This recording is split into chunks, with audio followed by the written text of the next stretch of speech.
And we're back. Thoughts on the Crown with Elizabeth and Matt, episode 2, where we pick 5 plot points from the episode. We talk about our thoughts, we share your thoughts, we talk it all through. Let's go. Okay, episode 2, the Balmoral test. The Netflix summary is Margaret Thatcher visits Balmoral but has trouble fitting in with the royal family, while Charles finds himself torn between his heart and his family duty.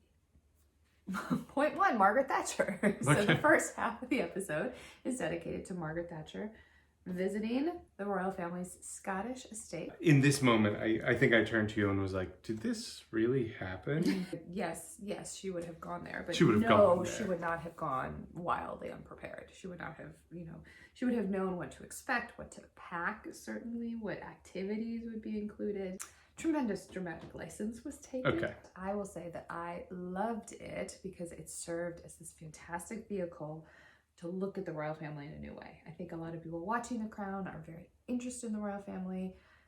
Many of them are fans, and to suddenly have somebody, to see them from the perspective of somebody who is sort of shocked and appalled and turned off by a lot of their traditions. The parlor games, the hunt email, all of that, it's like just of another time, given what we know about the royal family today and all that's happened and what it must have been like for Meghan to join the family and for her to experience all of this. And wow, it would just be weird. Like, let's be really honest. Is there a counterpoint to Margaret Thatcher in this episode?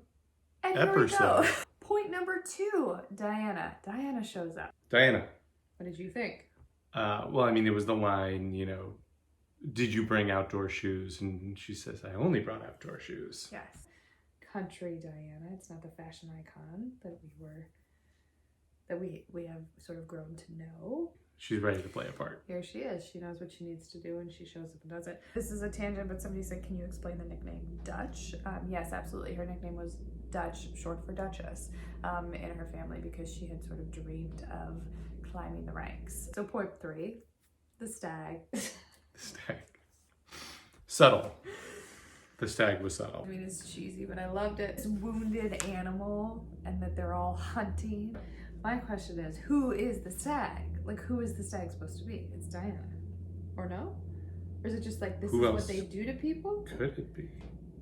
Because that final scene where they hang, the stag's head in the dining room across from the other head that's there, and they're sort of squaring off, and it's suddenly like, wait a minute.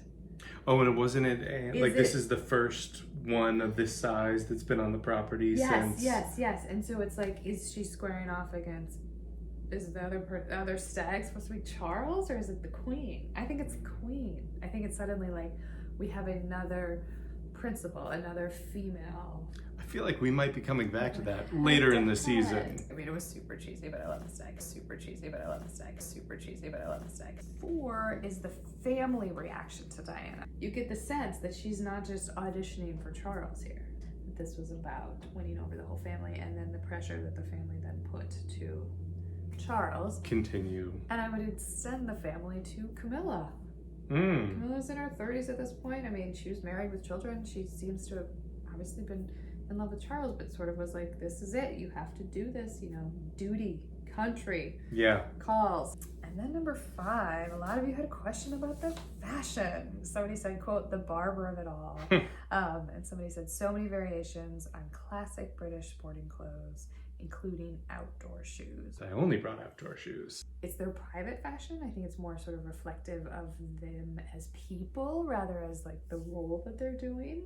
So you see the Queen in her very utilitarian, her muddy boots, her trench coats, her headscarves.